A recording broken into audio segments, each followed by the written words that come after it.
Hey, what's up, y'all? Welcome back. So I was just having some fun practicing with my thumb pick, and I got a really good question from one of my students, and he asked, is there a difference between blues and blues rock? And it's a really good question, and short answer is yes, there is a difference. The main difference is in the subdivisions. The in between the beats is where those subdivisions fall. You see, in blues rock, we play what we call a straight rhythm.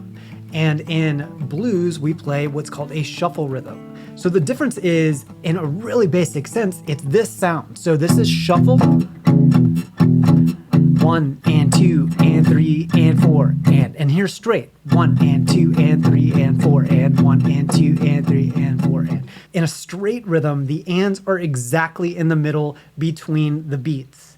In a shuffle rhythm, the ands are displaced a little bit closer to the next beat.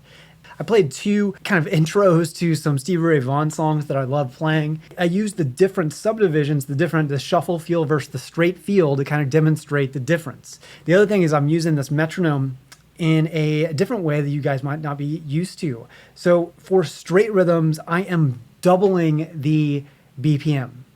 And then for shuffle rhythms, you should have the BPM.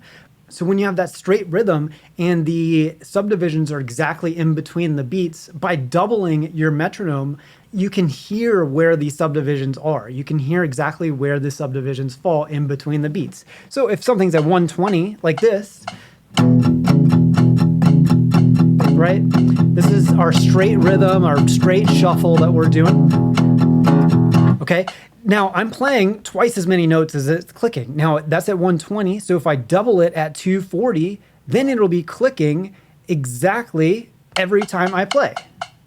1 and 2 and 3 and 4 and 1 and 2 and 3 and 4 and 1 and 2 and 3 and 4 and click, click, click, click, click, click, click, click, right? It just clicks right along with exactly what you're playing. But you cannot do that with shuffle rhythm because we push the subdivisions closer to the next beat. So why do we have it in that case? So if we're back to our shuffle at 120, okay.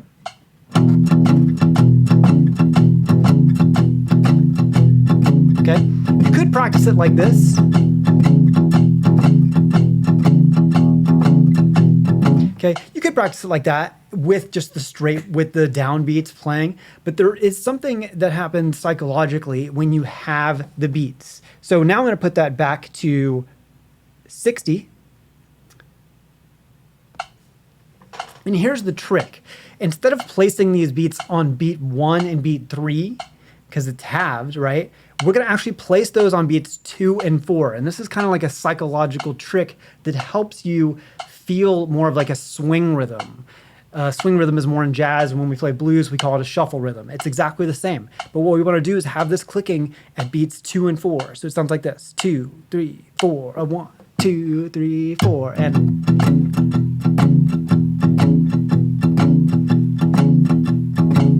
okay. Now, see, I'm accenting with the clicks. And that just kind of helps you get more of that internal feel of a shuffle rhythm.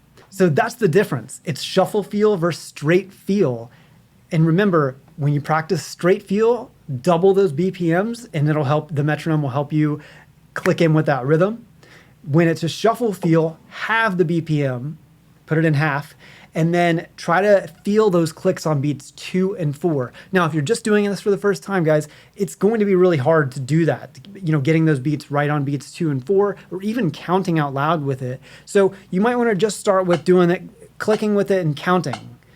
4, 1, 2, 3, 4, 1, 2, 3, 4, and 1, 2, 3, 4, and 1, and 2, 3, 4, 1, 2, 3, 4, 1, 2, right? So trying to get those on beats 2 and 4, it is really tricky. If you've never done that before, I've never met anybody, I've never taught anybody that gets that on their first try. I certainly did not get it on my first try.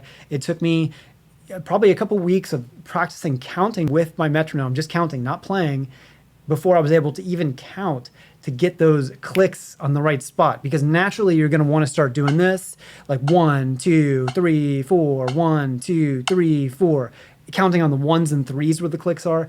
Something happens psychologically though when you put it on beats 2 and 4, where it kind of throws you into that swing rhythm or that shuffle rhythm internally. So practice this, guys. Take your time on it, and don't forget to use that metronome. It's such a great tool, and it helps me out so much, and I know it's going to help you guys out too if you just stick in there and try to use it as much as you can. Anyways, thanks so much for watching this, guys, and I hope you got something out of it, and I'll see you guys on the next one.